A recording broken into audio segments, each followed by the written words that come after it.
एक ऐसा नाम जिसने भारत की चुनावी राजनीति की दिशा ही बदल दी। एक ऐसा व्यक्ति जो पर्दे के पीछे रहकर भी देश के सबसे बड़े सियासी जीतों का निर्माता बना। एक ऐसा व्यक्ति जिसने कभी भी चुनाव नहीं लड़ा, लेकिन उसने अपने दम पर 8 मुख्यमंत्री और 1 प्रधानमंत्री को जितवा दिया। जो अपने पूरे जीवन में कभी चुनाव नहीं लड़ा, लेकिन देश के कई मुख्यमंत्रियों से ज्यादा पावर वो अपने पास रखता है। आज हम बात कर रहे हैं बिहार के विकास पुरुष और दिग्गज नेता प्रशांत किशोर उर्फ पीके की। नमस्कार, दीपक नाम है मेरा और आज मैं आपको बताऊंगा प्रशांत किशोर उर्फ पीके की कहानी। प्रशांत किशोर का जन्म 1977 में बिहार के रोहतस जिले में हुआ था। उनके पिता श्रीकांत पांडे एक सरकारी डॉक्टर हुआ करते थे। प्रशांत शुरू से ही पढ़ाई में काफी अच्छे हुआ करते थे, जिन्होंने पब्लिक हेल्थ पॉलिसी में ग्रेजुएशन हासिल किया। यूएन के साथ कई देशों में काम कर चुके हैं, जहां पर उन्होंने दुनिया के कई देशों में पब्लिक हेल्थ प्रोजेक्ट पर काम किया। लेकिन पीके का असली जुनून था नीतियां बनाने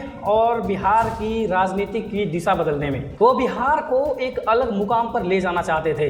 लेकिन उनका राजनीतिक करियर शुरू हुआ 2011 में, जब उन्होंने इंडियन एंटी करप्शन विभाग की स्थापना किया और इसके साथ साथ कई सारे सामाजिक आंदोलनों में भी अपनी रुचि दिखाई।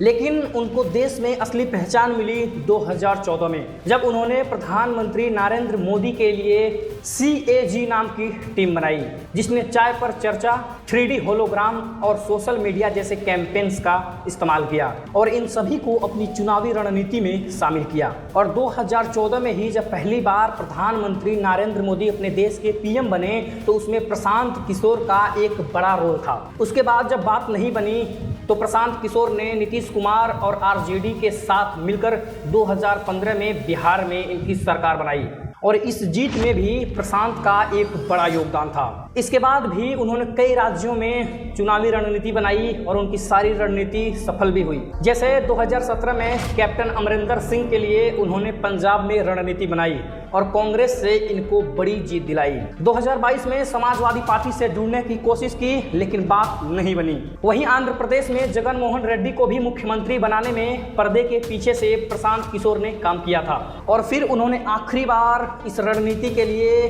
2021 में ममता बनर्जी के साथ काम किया, जिन्होंने उन्हें बीजेपी के खिलाफ बंगाल में एक बहुत अच्छी जीत दिलाई। ये आखिरी बार था जब प्रशांत ने किसी पार्टी के लिए रणनीति बनाई हो। इसके बाद 2022 में उन्होंने अपनी पैदल यात्रा शुरू की थी। खैर, हम अपने मुद्दे पर वापस लौटें। हर जगह उनका तरीका अलग मगर असरदार रहा। हर जगह उन्होंने बूथ लेवल की प्लानिंग की और डेटा एनालिसिस की मदद से उन्होंने इन सभी जगहों पर जीत दिलाई। इसके बाद प्रशांत किशोर ने IPAC की स्थापना की, जो अब भारत की सबसे बड़ी चुनावी रणनीति बनाने वाली एजेंसी बन चुकी है।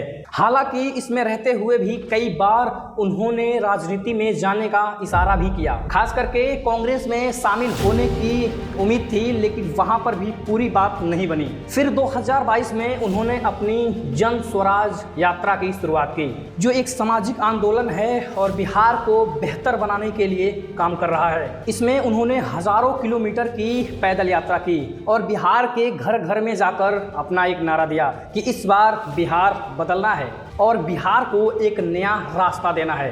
प्रशांत किशोर ने अपनी पूरी जीवन में कभी भी चुनाव नहीं लड़ा, लेकिन उनका कद आज भी अपने देश के कई मुख्यमंत्रियों से भी बहुत बड़ा है। उनकी पहचान है एक सोचने वाला दिमाग और बिहार में बदलाव लाने का जुनून। चाहे आप पॉलिटिक्स में इंटरेस्ट रखते हो या नहीं, लेकिन इस बात से नकारा नहीं जा सकता कि प्रशांत किशोर ने भारत की चुनावी माहौल को पूरी तरह से बदल के रख दिया है। और अब फाइनली जब मैं ये वीडियो बना रहा हूँ, तब उनका चुनाव चिन्ह भी मिल चुका है, जो कि एक स्कूल बैग है। और प्रशांत किशोर ये दावा करते हैं कि पूरे बिहार में इस बार पूर्ण बहुमत से जन स्वराज जीत रहा है। लेकिन ये तो बिहार तय करेगा कि इस बार का वोट जाति धर्म पर होता है या फिर बिहार के विकास पर। वैसे प्रशांत किशोर के तो बड़े बड़े मुद्दे हैं, जैसे बिहार की शिक्षा, बिहार में मल्टीनेशनल कंपनी बैठाना ताकि बिहार का कोई भी युवा अलग राज्यों में कमाने ना जाए। एक बार जब उन्होंने महाराष्ट्र के मुख्यमंत्री उद्धव ठाकरे के लिए काम किया था और उद्धव ठाकरे को जबरदस्त जीत दिलाई थी, तब उद्धव ठाकरे ने उनसे कहा था कि आपको क्या चाहिए। तब पीके ने बस एक ही चीज मांगा था कि अगर आपके राज्य में मेरे बिहार का कोई व्यक्ति काम करने आ रहा है